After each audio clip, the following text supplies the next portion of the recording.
Now फिर jacket पहनो ना। सही हो।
Hello everyone, Assalamu alaikum. Am I audible to all of you?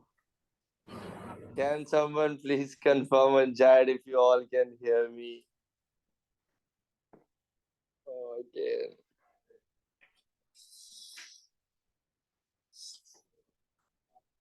Okay, thank you, Amna, Abdullah, Asim, Shadow.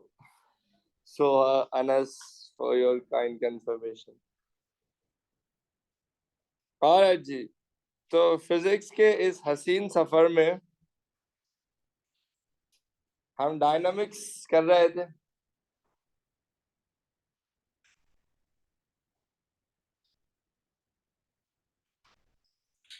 और बस जिए जा रहे हैं जिंदगी।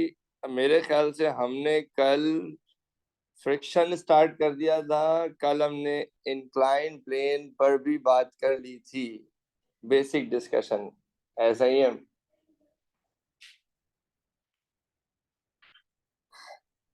चलो इसी बात पे एक क्यूट सा क्वेश्चन करते हैं, ठीक है भाई।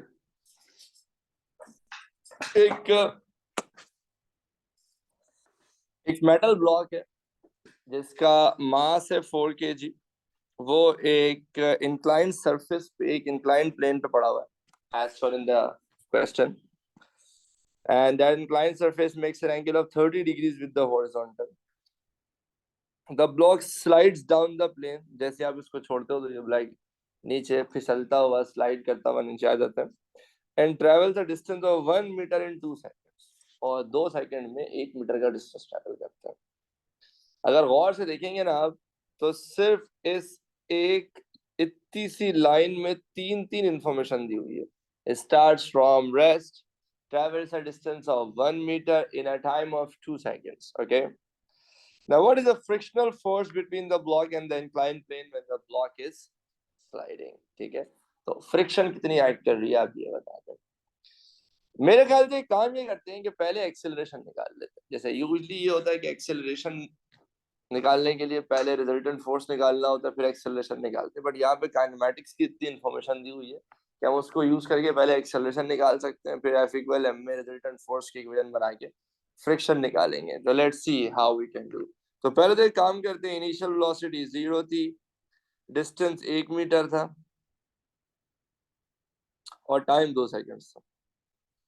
तो अगर मैं इक्वेशन यूज कर लूं S equal U T plus half A T square, which is the second equation of motion. So distance is 1, initial velocity is 0, time is t plus 1/2, acceleration मुझे नहीं पता, time is 2.0 square. यहाँ पे मैंने time की value put इसलिए नहीं किया क्योंकि 0 से मल्टीप्लाई होकर उसने वैसे 0 हो जाना. तो 1 is equals to 2 का square is 4, 4/2 is 2a. So a is equals to 0.5 metre पर सेकेंड स्क्वायर. तो सबसे पहले तो मैंने इक्वेशन ऑफ मोशन लगा के, बिकॉज मुझे इनिशियल वेलोसिटी पता है, डिस्प्लेसमेंट पता है, मुझे टाइम पता है, तो मैंने इक्वेशन ऑफ मोशन लगा के ना पहले तो एक्सेलरेशन निकाल दिया with the object is sliding down. अब ये करते हैं कि भाई इस इंक्लाइंड सरफेस पे लगने वाली फोर्सेस मार्क करते हैं. सबसे पहले तो हमें ये करना चाहिए कि हमें दो एक्सिस बना देना चाहिए. एक एक्सिस होगा पैरेलल टू द सरफेस और एक एक्सिस होगा परपेंडिकुलर टू द सरफेस. ठीक है. Then we should be marking all the forces acting on the system. कल आप सबको याद है मैंने इंक्लाइंड सरफेस पे फोर्सेस कौन कौन सी एक्ट करती हैं वो सिखाया था.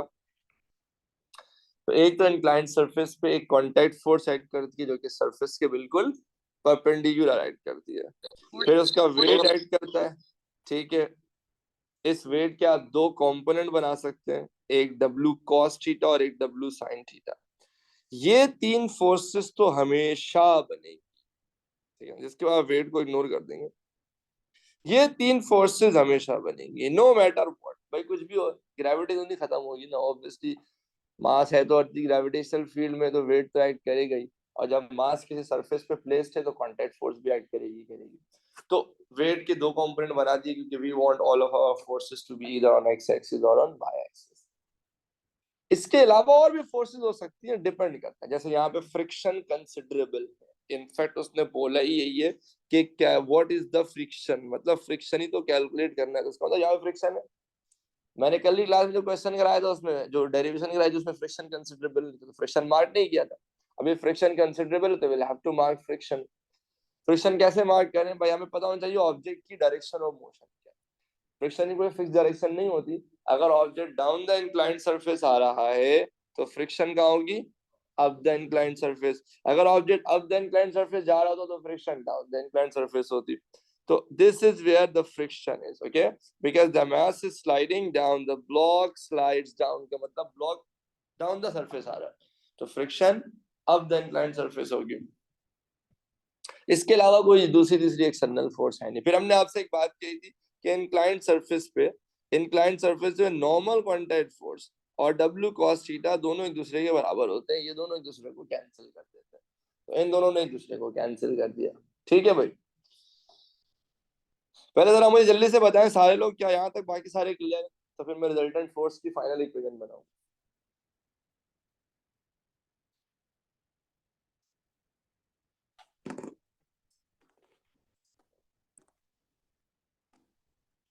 ठीक है. अब सीन ये कि प्रोग्राम तो बढ़ गया. एन और W cos थीटा कैंसिल हो गए. W sin theta is down the surface and friction is up the surface.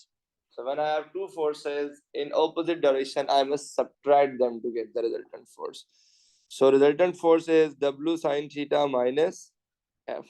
Yani force acting down minus force acting up. Whenever two forces are in opposite direction, we simply subtract them to get the resultant force. And that resultant force, my friends, is what we call as MA. ये वो resultant force है जो हमारी माँ है, जिसकी जगह में MA लिख देंगे. And W sin theta की जगह मैं लिख सकता हूँ MG sin theta minus F. शैतान आपको बहुत बहकाएगा कि इन दोनों एम को कैंसिल कर दे. ठीक है. शैतान के बहकावे में आते ही आप एग्जाम में फेल हो जाएंगे. ठीक है. ये दोनों एम कैंसिल नहीं हो सकते, बिल्कुल भी नहीं हो सकते. आसमान से बिजली गिरना शुरू हो जाएगी अगर ये दोनों एम कैंसिल हो गए. बिकॉज ये उस वक्त कैंसिल होते अगर फॉर एग्जाम्पल ये पूरा होता ना, लाइक एम पूरी साइड से मल्टीप्लाई हो रहा होता ना, तब तो चलो ठीक है आप बोलते पेंसिल और दोनों एम हो जाते कैंसिल. बट अभी ऐसा बिल्कुल भी नहीं है बिकॉज एम पूरी टर्म से मल्टीप्लाई नहीं हो रहा. आप समझ रहे हो. तुम में से किसी न किसी के दिल में ये आ रहा होगा ये सवाल. इससे मैंने पहले ही बता दूंगा इससे पहले कि शैतान वसवसा भी डाले तो ऐसा नहीं करना. आप now all I have to do is just put in the values and get the answer. ठीक है. तो मास की जगह 4, ए की जगह एक्सेलरेशन अभी आप निकाल चुके हो 0.5. फिर मास की जगह 4G इज 9.81, साइन 30 एंगल आपको गिवन है. minus f as it is. Okay, so यहाँ से आप f को सब्जेक्ट बना लें 17.6 न्यूटन. इजी.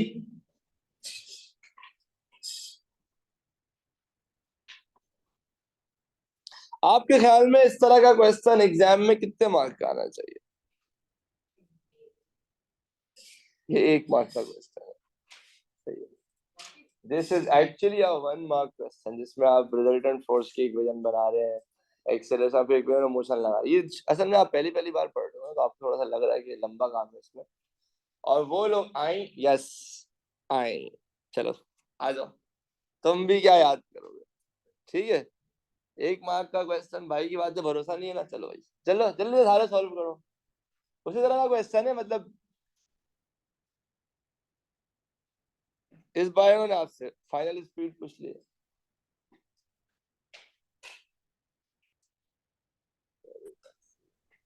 और एंगल भी तमीज से नहीं दिया, उसका अलग दिमाग लगेगा for a total of 1 mark. शुरू होगी शुरू.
Anyone up with the answer?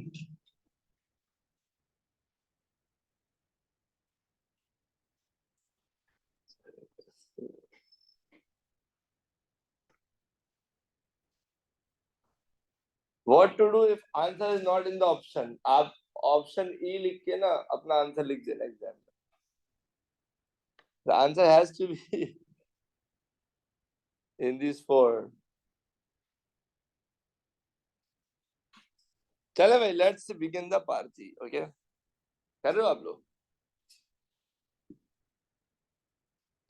चले 30 seconds और देते हैं लोगों को, बच्चे से कर रहे हैं यहाँ पे.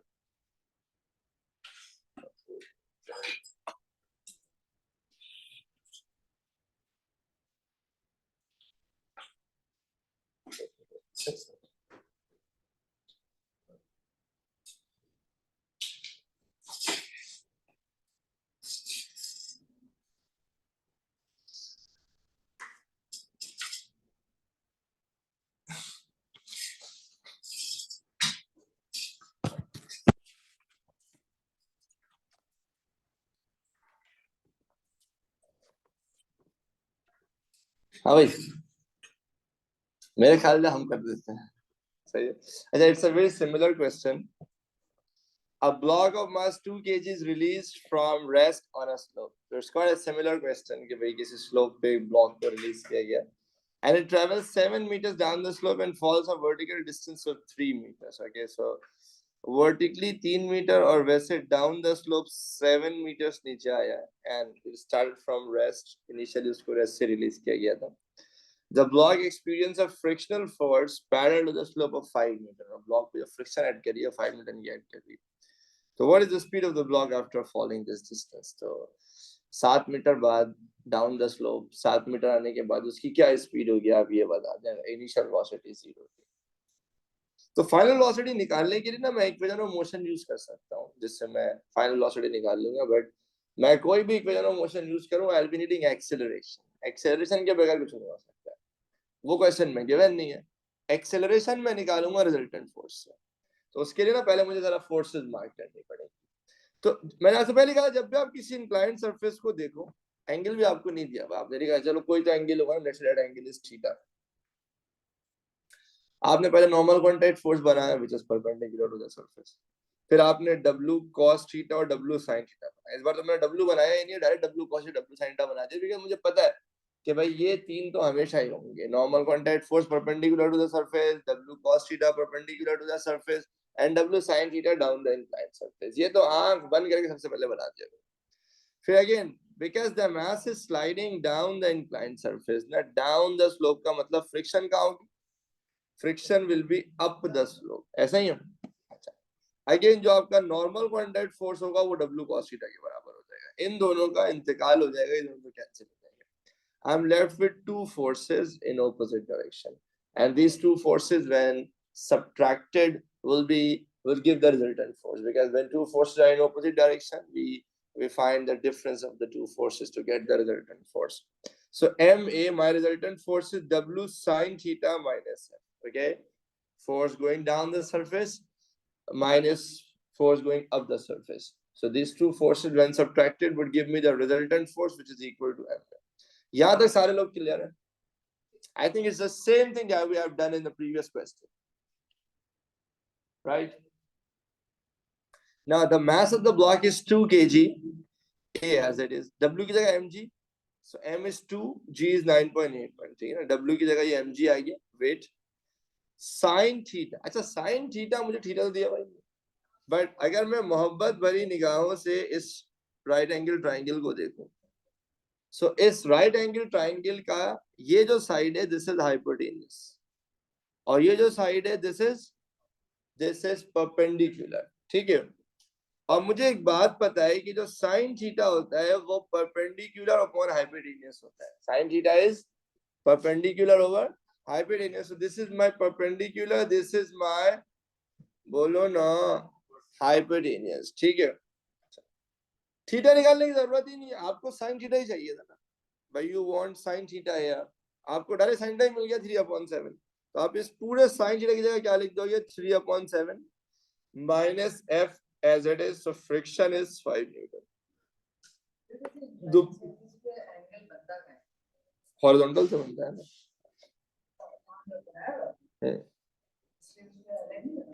नहीं हॉरिजॉन्टल से बनता है, पीछे मैं दिखा दूंगा। मैं दोबारा देख लें एक बार भाई, this force was downward, this force was upward, इन दोनों को माइनस किया to get the resultant force which is equal So to, why have you only written 3/7? Why not sine inverse and you have calculated the value of theta?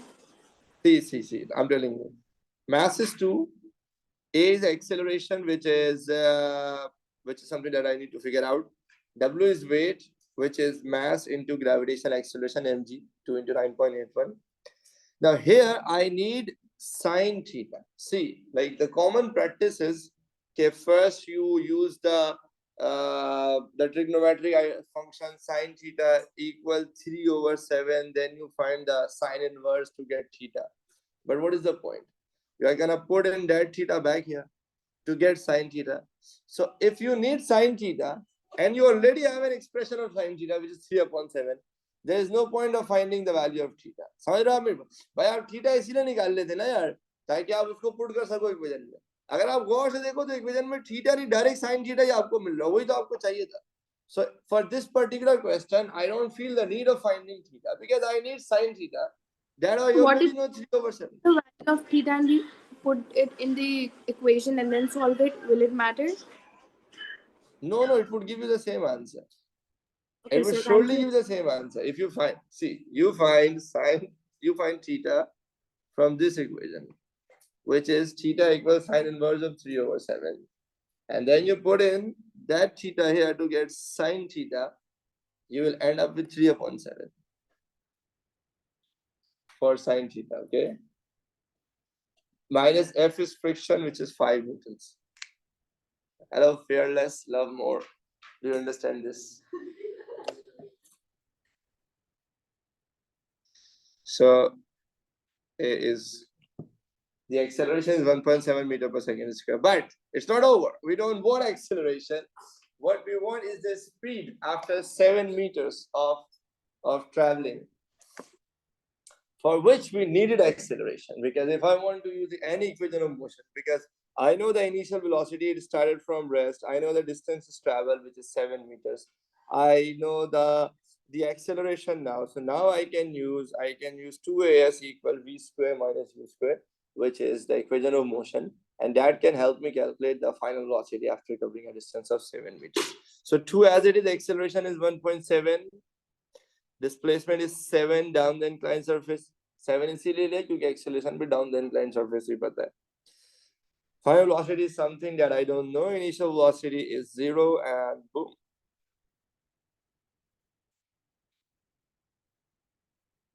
बोलो no.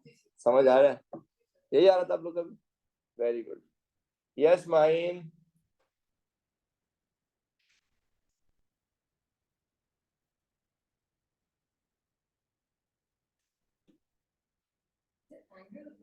See, actually, हम जो move कर रहे हैं ना वो इस direction में कर रहे हैं. एक्सेलरेशन भी इसी डायरेक्शन में निकली है. डिस्टेंस भी यही लेना पड़ेगा हमें, इसलिए मैं ये वाला नहीं ले रहा 3. जो हमने W sin थीटा से F को माइनस करके एक्सेलरेशन निकाली, that is down the inclined surface. So distance has to be along the inclined surface. Yes.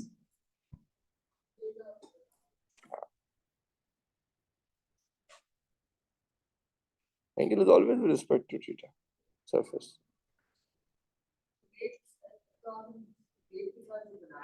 वो तो मैंने कॉम्पोनेंट बनाते बताया था कि अगर this is theta, this is also theta, but वैसे थीटा का मतलब होता है angle with respect to the horizontal surface.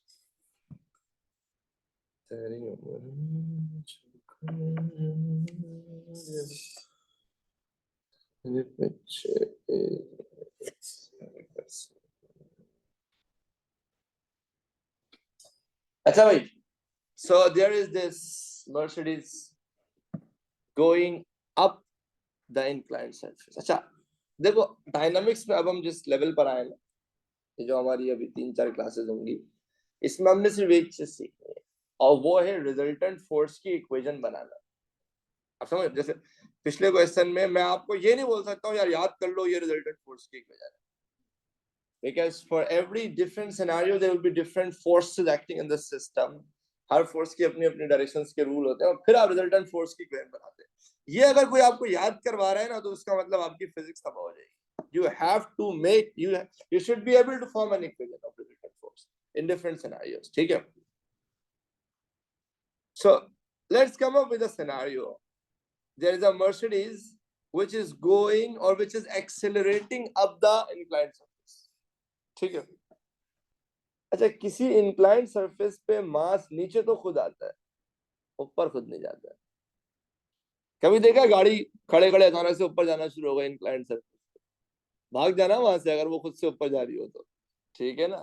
फौरन से सूर्य क्लास 3 दफा पढ़ना और गायब हो जाना. ठीक है?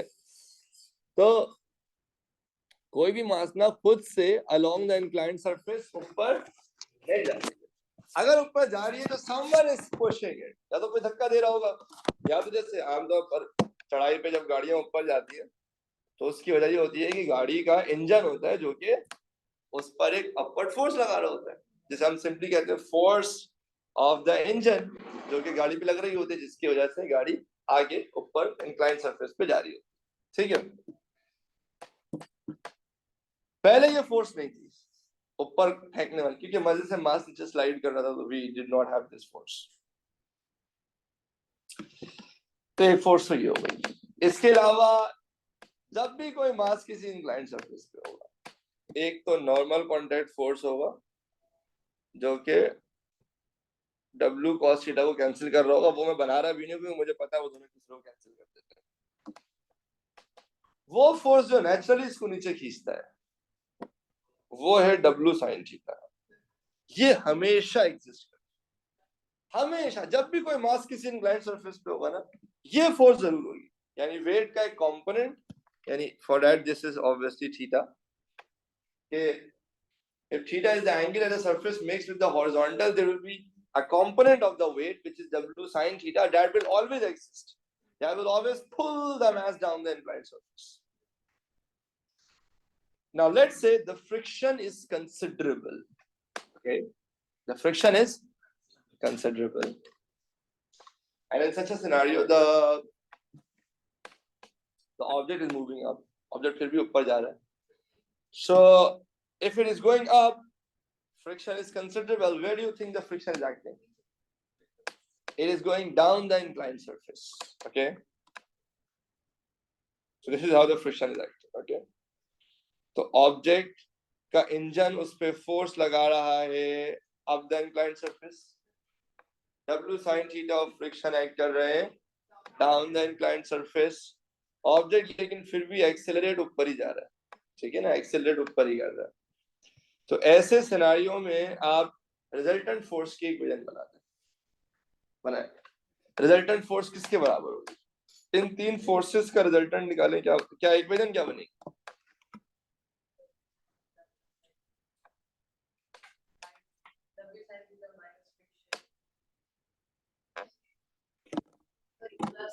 plus friction equals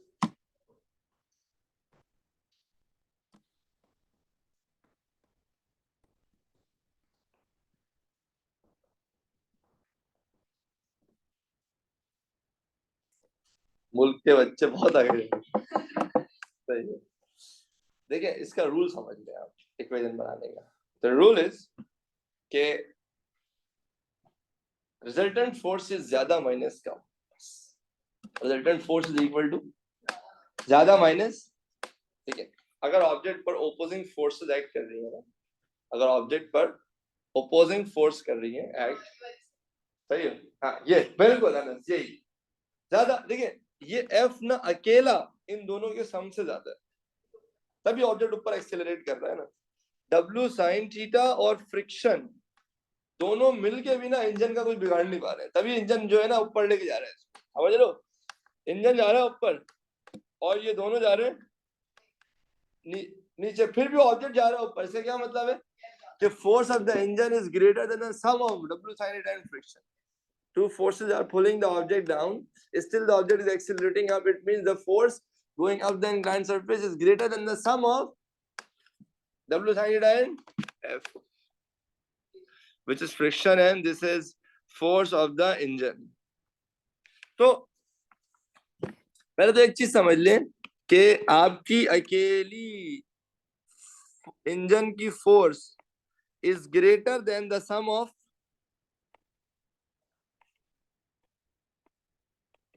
and friction. ठीक है. आपकी जो रिजल्टेंट फोर्स होगी ना,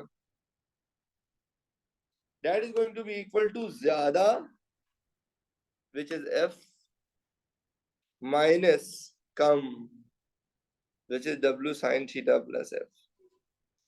Resultant force is equal to MA. This is equal to F minus W sin theta की जगह mg sin theta लिख सकता हूँ, minus F as it is. बस जिसने इस इक्वेशन को पा लिया, जिसने डिफरेंट सिनेरियोज में रिजल्टेंट फोर्स की इक्वेशन बनाना सीख लिया, पाकिस्तान का वो अपना नेक्स्ट टेस्ट मैच का कैप्टन बन जाएगा.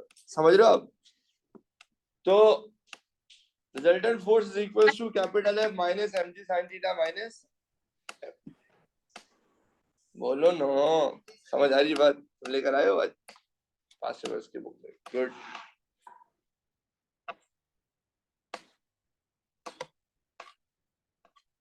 ओके चलो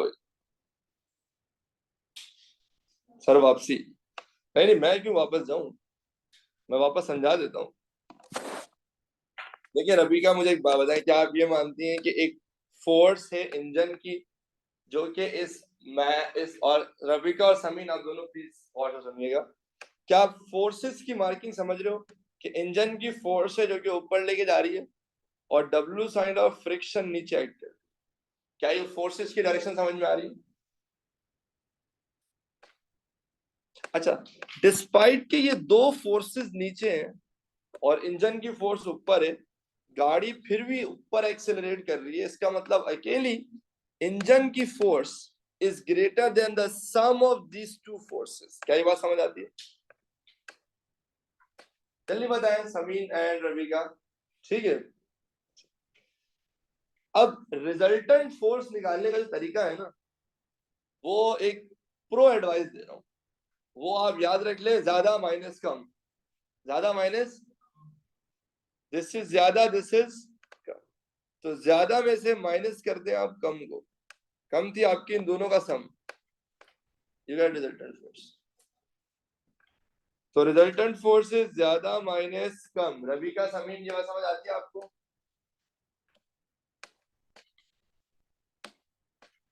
ज्यादा मतलब वो ज्यादा जो एक डायरेक्शन में हो, कम मतलब जो दूसरी डायरेक्शन में थी। फिर ये F as it is, negative sign as it is, W की जगह M G, sine theta as it is, फिर प्लस माइनस माइनस हो जाएंगे और small F as it is.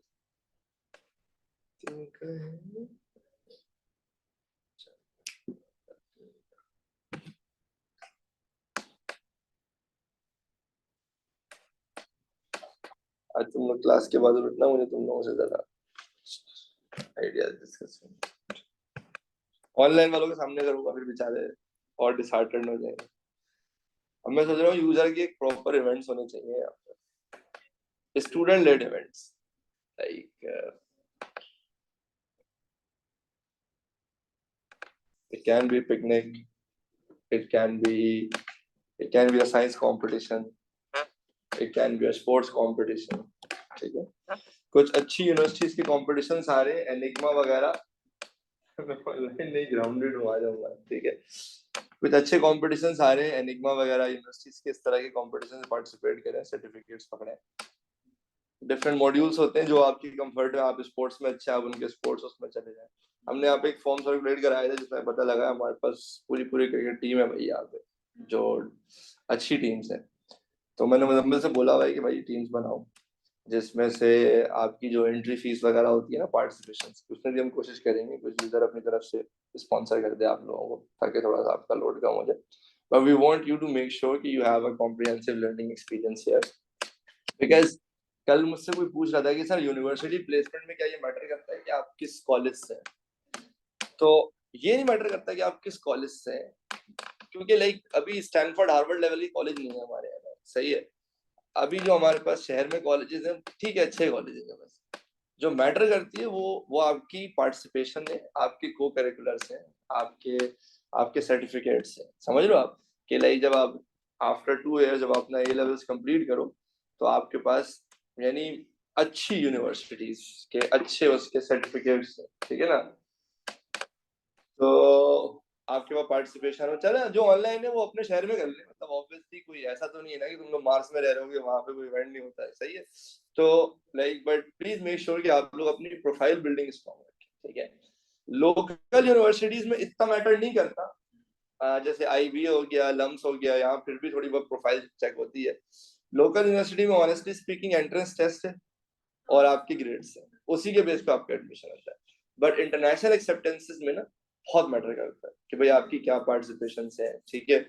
I am even open to form a society here, यहाँ पे बैठा हो भाई, खुद बैठ के सोसाइटीज बनाओ, मैं प्रूव करने को तैयार हूँ, साइंस सोसाइटीज बनाओ यहाँ पे बैठ के, स्पोर्ट्स सोसाइटीज बनाओ, इवेंट्स कराओ, ऐसे प्रॉपर तुम लोगों को सर्टिफिकेट्स हम इशू करेंगे जिसके स्टैम्प की वैल्यू होगी कल को यूनिवर्सिटीज में अप्लाई करते हुए, तुम उनको यूज कर सकते हो।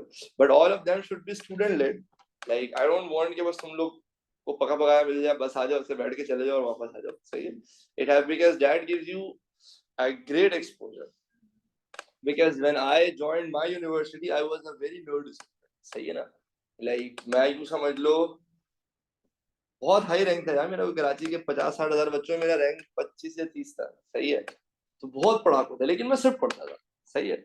तो उसका जो ये हुआ था कि यूनिवर्सिटी में एडमिशन दो ही था, मेरा यूनिवर्सिटी में एडमिशन तो इतने मजे से हुआ था, ग्रेड्स इतने सॉलिड थे, लेकिन यूनिवर्सिटी जाके ना आई रियलाइज कि भाई लाइक यूनिवर्सिटी लाइफ ना इज नॉट अबाउट जस्ट पढ़ाई।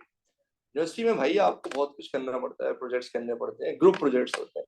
अब उसमें I because I had never been through this process of working with groups, वो जो बच्चे पढ़ते नहीं थे उनसे मैं दूर रहता था, ये गंदे बच्चे हैं, इनके साथ रह के तो मैं खराब हो जाऊंगा, समझ लो? तो अब वो कभी ग्रुप पे काम करने का एक्सपीरियंस नहीं रहा, समझ रहे हो आप मेरे पास। तो जब वहां गया ना, तो I actually felt left out कि यार ये क्या हो रहा है, लाइक मैं तो फर्स्ट ब्राइट बच्चा था, पढ़ने वाला बच्चा था, यहाँ पे क्या हो रहा है मेरे साथ। तो 2-3 साल लग गए मुझे उन बच्चों में सेटल होने में। और वही बच्चे जो अपने अपने कॉलेजेस में इवेंट्स करा के आए हुए थे और इस तरह की एक्सपोजर्स लेकर आए हुए थे, वो बच्चे यूनिवर्सिटी की बड़ी बड़ी सोसाइटीज के में घुस जाते थे और आराम से पहले दूसरे साल में ही उनकी टॉप पोजीशंस आ जाती थी उन सोसाइटीज में। और वो फिर आगे डाउन द लाइन जब आप बैचलर्स करके मास्टर्स करने जाते हो, तो फिर वहां बहुत मैटर करता है, समझ रहे हो आप मेरी बात। तो इट शुड बी कि भाई अभी से अगर आप स्टार्ट करोगे ना, तो फिर जब आप यूनिवर्सिटी जाओगे तो ऑटोमेटिकली आप उनकी सोसाइटीज में आसानी से घुसोगे, फिर जब वहां से ग्रेजुएट करोगे, बिकॉज बैचलर्स तो पाकिस्तान में बहुत सस्ते हैं, ठीक है ना। वो ठीक है, हमारी इस कंट्री में वैसे लोगों की इनकम ही कम है, जिसकी वजह से थोड़ा हमें महंगा लग रहा होता है। बट अगर आप पाकिस्तान की लोकल यूनिवर्सिटीज की इंजीनियरिंग मेडिकल की फीस को उठा के, भाई वैसे आप देखोगे ना, वही सेमेस्टर फीस है 3 लाख रुपए। अब पाकिस्तान, एक आम पाकिस्तानी के लिए 3 लाख रुपए भी मुश्किल काम है, 4 लाख रुपए मुश्किल। बट अगर आप उसको कंपेयर करोगे ना इंटरनेशनल यूनिवर्सिटी से, इसी इसी इसी कैलिबर की, यानी जिस कैलिबर की, जैसे नस्ट हो गई, एनईडी हो गई, इस कैलिबर की, इस रैंकिंग की आपको इंटरनेशनल यूनिवर्सिटी उठाओगे ना, आप सर पकड़ के बैठ जाओगे फीस देख के, आप बोलोगे अभी हमारा मुल्क में तो बहुत सस्ता है। बिकॉज पाकिस्तान में ना बैचलर्स एक्चुअली बहुत सस्ता है, बट पाकिस्तान में मास्टर्स की फैसिलिटीज नहीं है। यानी पाकिस्तान में कोई भी ऐसी कोई भी ऐसी खास यूनिवर्सिटी नहीं है जो कि आपको ऐसा मास्टर्स कराए जिसके बेस पे आप बोलोगे यार हाँ मैंने कुछ अच्छा करा है। तो पाकिस्तान में तरीका यही है भाई कि आप बैचलर्स भले यहाँ से करो, सही है, और बैचलर्स अच्छी जीपीए के साथ करो, अच्छे को करिकुलर्स के साथ करो, और अपनी प्रोफाइल स्ट्रॉन्ग रखो, और मास्टर्स बाहर निकल के स्कॉलरशिप पे करो। क्योंकि बाहर अगर तुम्हारे बाप के पास बहुत पैसा बह रहा है तो फिर मैं नहीं कह सकता, बट अगर ये है कि लाइक, क्योंकि मोर देन 90% लोग ना मास्टर्स तो स्कॉलरशिप पे करते हैं कि भाई बैचलर्स में अच्छे ग्रेड्स ली, यूनिवर्सिटी के 4 साल लोकल यहाँ पे पढ़ा, और चाहे वो कोई भी हो, डॉ हो गया, एनईडी हो गया, एसएमसी हो गया, यूईटी हो गया, नस्ट हो गया, प्यास हो गया, जीआईके हो गया, यहाँ से सबने क्या किया, बैचलर्स किया 4 साल, वो सस्ता होता है, फिर भी किसी ना किसी तरह से अफोर्ड हो सकता है, ठीक है। मास्टर्स यहाँ होता ही नहीं अच्छा, तो मास्टर्स क्या करते हैं, वो बाहर जाया करते हैं, बट उसके लिए फिर आपकी ग्रेड, आपकी प्रोफाइलिंग सब कुछ मैटर करती है। अजान हो रही है, 1 मिनट वेट कीजिएगा, फिर डिस्कशन करेंगे।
ऑलराइट जी, अजान हो गई है। अच्छा,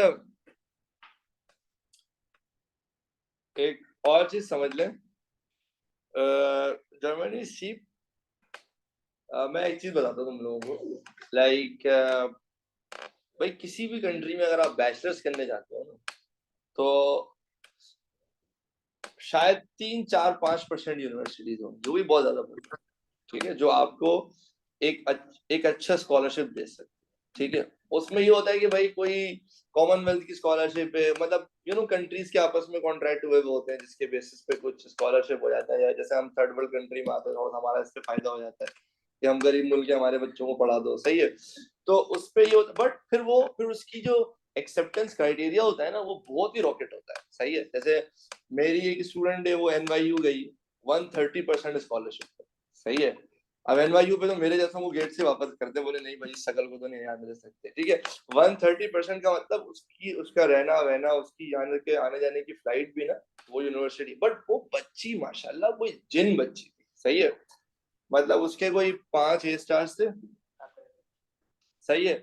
ये मैं 3 साल पहले की बात, तो शायद वो ग्रेजुएट होने वाली होगी, वो कॉलेज में हमारे से पढ़ा करती थी। बहुत ही एक्स्ट्राऑर्डिनरी स्टूडेंट थी, हाई फाई सेट स्कोर है, 1550 से ऊपर वाले बच्चे नहीं होते, सही है। तो माशाल्लाह हो गया उसका। फिर सिमिलरली अभी लास्ट ईयर एक बच्चा गया है हांगकांग यूनिवर्सिटी गया, हांगकांग यूनिवर्सिटी की बड़ी अच्छी स्कॉलरशिप आई है, आप देखेंगे हर जगह आजकल कॉलेजेस में भी इससे बड़ी काउंसलिंग हो रही है, because they are also giving 100% scholarship. वही 3-4 A स्टार्स आपके मस्त होने चाहिए, सेट स्कोर आपका अच्छा होना चाहिए, तो मिल जाता है ना अच्छी स्कॉलरशिप। असल में तुम्हें थोड़ा सा ना साइकी समझाता हूँ, क्यों हम कहते हैं बैचलर्स पाकिस्तान से करने में कोई प्रॉब्लम नहीं है, मास्टर्स बाहर से करो। उसकी वजह ये है कि देखिए मास्टर्स पे स्कॉलरशिप आसानी से मिल जाती है, वो इसलिए मिल जाती है कि जो एक्चुअली मास्टर्स होता है ना, वो थीसिस बेस्ड होता है। जैसे फॉर एग्जांपल मैंने इलेक्ट्रिकल इंजीनियरिंग की, सही है ना। अब electrical engineering is a mother field, यानी इलेक्ट्रिकल इंजीनियरिंग है, मैंने कम्युनिकेशंस भी पढ़ा है, मैंने पावर सिस्टम्स भी पढ़ा है, मैंने सिग्नल प्रोसेसिंग पढ़ा है, मैंने प्रोग्रामिंग लैंग्वेजेस पढ़ा है, सब कुछ पढ़ा है, सही है। अब बट ये हर चीज का मैंने ओवरव्यू पढ़ा, सही है। अब जब मैं मास्टर्स करने जाता हूँ ना, तो पहले मुझे कोई एक सब्जेक्ट सेलेक्ट करना पड़ेगा कि भाई एक्चुअली मैं जैसे मैं पावर सिस्टम्स में जाना चाह रहा हूँ, या मैं किस चीज में जाना चाह रहा हूँ, और उसके बेसिस पे आमतौर पर आपको मास्टर्स में अपना थीसिस कंप्लीट करना होता है, यानी कोई रिसर्च करना होता है। अब देखें जो जो डेवलप्ड कंट्रीज है ना, उनके पास इसका एक बड़ा बजट होता है, और वो भी फ्री में नहीं होता, उसके पीछे एक रीजन होता है। जैसे फॉर एग्जांपल वो जो डेवलप्ड कंट्रीज है, वो क्यों आपको कह रहे हैं यार आप आओ फ्री में हमारे पास से मास्टर्स कर लो, उनको क्या फायदा हो रहा है? उनको फायदा हो रहा है कि आप के एक दूसरे कंट्री में बैठा हुआ तेज दिमाग इंसान उनके कंट्री में बैठ के उनके लिए रिसर्च करेगा, क्योंकि वो रिसर्च लेके तुम अपने घर थोड़ी चले जाओगे, वो रिसर्च, क्योंकि देखिए लाइक जैसे हमारे अनफॉर्चुनेटली लोकल यूनिवर्सिटीज का इंडस्ट्रियल लाइजॉन इतना स्ट्रॉन्ग नहीं है। इंडस्ट्रियल लाइजॉन का मतलब ये होता है कि यूनिवर्सिटीज ना कंटिन्यूसली इंडस्ट्रीज के साथ कोऑर्डिनेटेड रहती है, यानी उनसे मिलती है, उनसे पूछती है भाई आपकी क्या जरूरियात है, आपको क्या स्ट्रेंथ चाहिए बच्चों में, और आपको क्या प्रॉब्लम्स आ रही है जिनके सॉल्यूशंस हम प्रोवाइड कर सके। भाई यूनिवर्सिटी में PhD किया हुआ प्रोफेसर बैठा हुआ हर सब्जेक्ट का, वो क्या कर सकता है, वो उनको इंडस्ट्री सॉल्यूशंस प्रोवाइड कर सकता है। अनफॉर्चुनेटली पाकिस्तान में ना ये चीज बहुत कम हो गई है, थोड़ा सा इसके बारे में पढ़ना। अभी इन्होंने लाइक इमरान खान की गवर्नमेंट में ना एक बड़ा जबरदस्त काम हुआ था, इन्होंने बनाए थे NCRA, यानी NCRA था तो रोबोटिक्स, इन्होंने नेशनल सेंटर्स बनाए थे पूरे पाकिस्तान में, और वो लेवल के बनाए थे, यानी यूं समझ लो पहली बार यूं समझ लो पाकिस्तान में ना गवर्नमेंट लेवल पे कोई इंसानों वाला काम हुआ था, जिसमें उन्होंने लिटरली टॉप रिसर्चर्स बैठाए, जबरदस्त अकाउंटेबिलिटी सिस्टम बनाया, और उन्होंने ना यूनिवर्सिटीज में independent top level national centres बनाए, जिसपे लेवल की रिसर्च होती थी, और हर सेंटर ने ना बैठ के प्रोडक्ट्स बनाना शुरू किया। यही वजह है कि अभी जब पाकिस्तान में अचानक से इंपोर्ट पे बैन लगा ना, वो चीजें बाहर से आना बंद हो गई थी, तो इन नेशनल सेंटर्स ने ना एक के बाद एक प्रोडक्ट बनाना शुरू की, और उनके प्रोटोटाइप बनाना शुरू किए कि भाई ये चीज वो चीज है जिसको आपको इंपोर्ट करने की जरूरत नहीं, हम अपने कंट्री में खुद बना सकते हैं। ये काम असल में यूनिवर्सिटीज का ये काम होता है कि वो ना प्रोटोटाइप बना के दें, ताकि फिर उसको इंडस्ट्रियल लेवल पे एग्जीक्यूट किया जा सके, उसकी प्रोडक्शन की जा सके, जो कि पाकिस्तान में सब बहुत छोटे लेवल पर है, ठीक है। उसके अलग इकोनॉमिक रीजन से कभी उस पर तसल्ली से बात करूंगा, कभी तुम लोग एंटरप्रेन्योर डिस्कशन होगी तो जरूर बताऊंगा उसके ऊपर। तो व्हेन यू गो अब्रॉड ना फॉर मास्टर्स, तो उसमें आपका ये फायदा है कि आपको एक्सपोजर मिल रहा है यार, ऐसी टॉप लेवल की यूनिवर्सिटी में आप पढ़ के आ जाओगे, जाहिर सी दुनिया में फिर कहीं भी जाओगे, आपको आपके लिए जॉब से आपके लिए एंटरप्रेन्योर जर्नी है, जो चाहो करो। उनको क्या फायदा है, उनको ये फायदा है, it's a win win situation. उनको ये फायदा है कि आप उनके कंट्री में बैठ के, भाई आप बेवकूफ थोड़ी हो यार, आप स्मार्ट माइंड हो ना, तभी तो आप वहां तक पहुंचे ना। आप बैठ के रिसर्च करोगे, उनको 10 फायदे होंगे, वो उस रिसर्च को जब इस्तेमाल करेंगे तो वो उससे मिलियंस ऑफ डॉलर्स बनाएंगे भाई, उनकी इंडस्ट्रीज फ्लरिश करेंगी, उनका कंट्री आगे बढ़ेगा। तो वहां पर पॉलिसी मेकर्स का ये दिमाग है, समझ रहे हो ना आपने, जितने भी डेवलप्ड कंट्री है। यही वजह है कि बैचलर्स पे वो इतना लिफ्ट नहीं कराते। अच्छा, यही वजह है पर्टिकुलर जैसे यूरोप में लैंग्वेज बैरियर बहुत बड़ा है, जैसे जर्मनी हो गया, बाकी डिफरेंट कंट्रीज में यूजली वो और वो बड़े लैंग्वेज को लेके ना कंसर्न भी नहीं, they don't want to offer courses in English. वो तो हमारे यहाँ है ना, इंग्लिश नहीं आती है तो नालायक है हमारा बच्चा, प्रेस 1 फॉर इंग्लिश नहीं दबाता है, प्रेस 2 दबाता है, क्या फायदा हुआ इंग्लिश लैंग्वेज स्कूल में पढ़ाने का। बट आप किसी भी कंट्री में जाओगे ना, you go to China, you go to France, you go to Germany, भाई they respect their own language, तो बाहर में गई तुम्हारी इंग्लिश सही है। तो यूजुअली वो बैचलर के कोर्सेज ना इतने इंग्लिश में ऑफर नहीं। मास्टर्स में एक रीजन है ना कि भाई एक पूरी दुनिया से लोग आ रहे हैं ना, तो मास्टर्स के बहुत सारे कोर्सेज होते हैं जो इंग्लिश में ऑफर होते हैं। उसके लिए भी आपको बहरहाल जर्मन सीखनी पड़ती है, क्योंकि उस कंट्री में लोग आपस में बात ही नहीं करते हैं लाइक इंग्लिश लैंग्वेज में, पसंद भी नहीं करते हैं वो, ठीक है।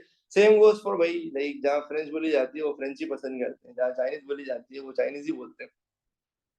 तो वो बट वहां की आपको इतना है कि नेटिव लैंग्वेज इतनी सीख लोगे, पानी वानी मांग सको, वरना प्यास से मर ना जाओ, वरना ये है कि गुजारा हो जाता है।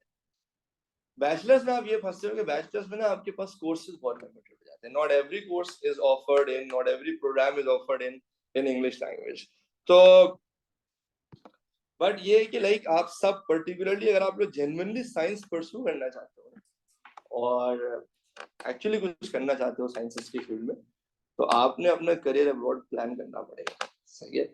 अगर ऐसा है कि लाइक फाइनेंशियली इतने साउंड हो कि पेरेंट्स अफोर्ड कर सकते हैं, अगर अल्लाह ने आपके पेरेंट्स को इतना दिया है कि वो आपको बैचलर्स ही बाहर से करा सकते हैं, कोई मसला नहीं है भाई 1, 2, 2.5 करोड़ का खर्च करना। और बट उसमें भी चेक कर लेना यूनिवर्सिटी, क्योंकि एक प्रॉब्लम ये होती है कि इंग्लैंड की यूनिवर्सिटी में एडमिशन हो गया, उस यूनिवर्सिटी की रैंकिंग उठा के देखोगे तो यहाँ पे मेहरान यूनिवर्सिटी से भी भारी रैंकिंग होगी उसकी। तो ऐसा थोड़ी कि बस सिर्फ टैग थोड़ी लेना कि इंग्लैंड से पढ़कर आया, समझ रहे हो आप मेरी बात। बिकॉज आप देखोगे बाहर भी बहुत सारी यूनिवर्सिटी है, समझ रहे हो, जो आपने देखा नहीं जगह जगह ये लेके बैठे होते हैं ओवरसीज एजुकेशन, यानी ये वो यूनिवर्सिटी जिनको पैसे देती है एडमिशन कराने, मतलब यूनिवर्सिटी इतनी भारी चल रही है, यूनिवर्सिटी लोगों को पैसे दे रही है, भाई बच्चे भेज दिया हमारे पास। तो सोचो ना क्या क्या लेवल होगा। कभी तुमने सुना है हार्वर्ड वाले आए हुए थे एडमिशन के लिए कि यार सेमिनार कर रहे हैं, अब भाग यहाँ से, हमें जरूरत ही नहीं सेमिनार करने की। बट बताने का मकसद ये कि ये ना हो कि जस्ट बिकॉज कि यार जर्मनी का ठप्पा लग रहा है, जस्ट बिकॉज कि यूरोप का स्टैंप आ रहा है, वो इंग्लैंड पढ़ने जा रहे हैं, सही है, वहां जा रहे हैं जिस यूनिवर्सिटी में, वो इतनी सारी university, because I have seen people ना लाइक, अब मैं उस करियर के उस फेज पे हूँ जहाँ पे मैंने देखा है लोगों को ये सुनते हुए कि यार वो इंग्लैंड से पढ़ के भी उसकी जॉब नहीं लग रही है, वो उसका करियर सेट नहीं हो पा रहा। अब इंग्लैंड थोड़ी, तो ये तो देख इंग्लैंड में किस यूनिवर्सिटी से पढ़ा था, जामिया शीरी यूनिवर्सिटी से पढ़ के आया है, मतलब जाहिर सी बात है क्या होगा इसका, कुछ भी नहीं होगा भाई, समझ रहे हो आप मेरी बात। तो like these are some very important discussions. खैर कहीं और निकल गए हम, कभी मैं तसल्ली से इस पे डिटेल में गाइड करूंगा आपको इसी बात पे।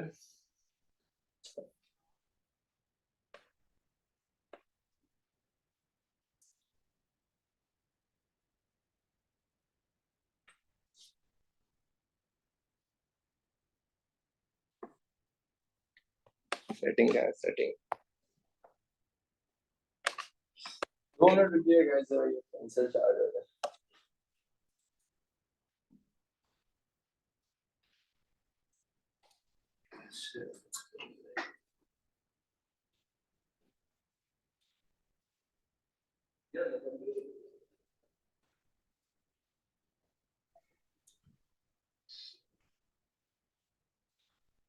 तो आपने मास्टर्स किया है?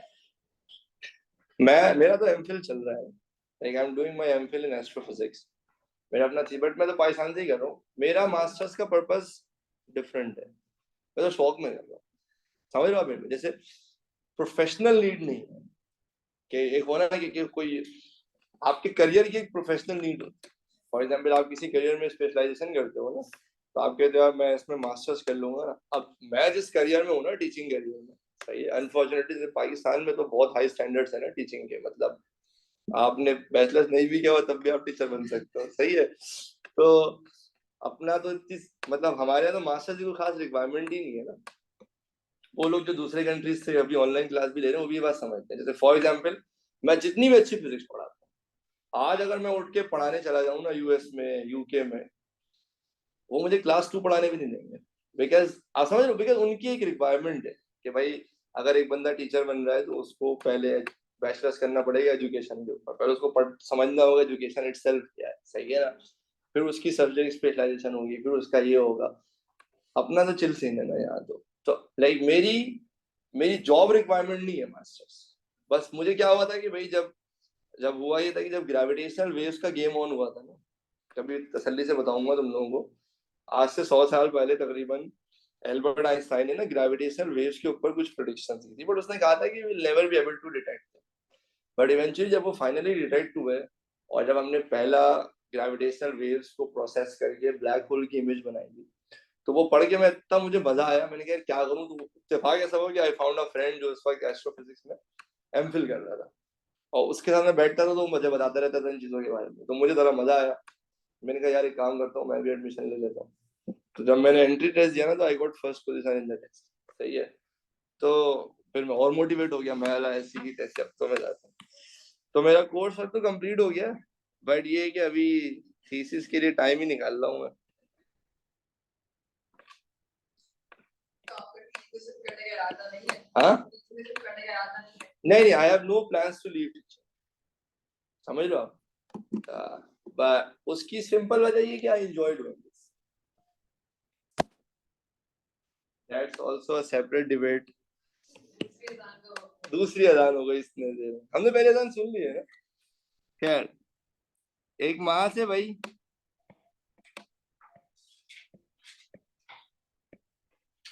एक कार है, ठीक है,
सॉल्व करना इसको।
2 मिनट चाहिए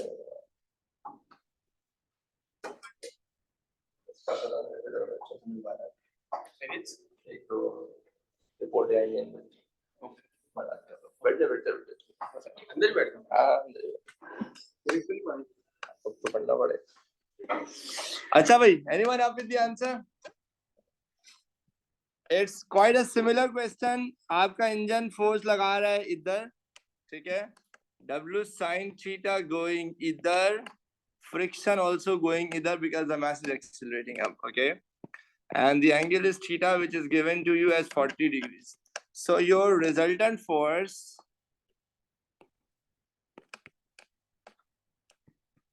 is equals to F minus W sin theta plus F, okay. So this is MA equals F minus W is mg sin theta minus F, okay. So mass of the car is 3000, acceleration is 1.5. F is something that I need to figure out. Again, mass is 3000, G is 9.81, sine of theta is 40 minus friction is 1000. तो बता दो भाई F की value क्या आ रही है? ये पूरा नेगेटिव है, उस तरफ जाके पॉजिटिव हो जाएगा. What is the value of F?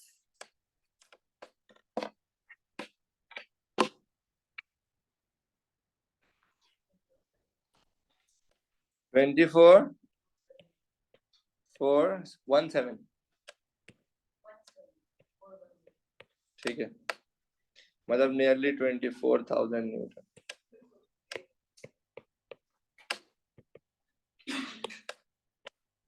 ठीक है, are we all good till now?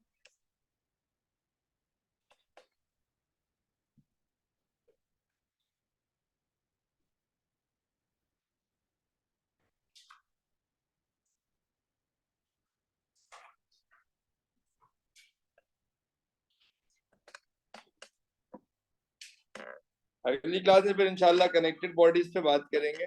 सही है. So why did you choose teaching as a full time? That's a separate debate for the next class इंशाल्लाह. हाँ, salary जो है वो बेटा यूजर से तो 50-60 रुपए होगी, बात करता हूँ मैं. ठीक है.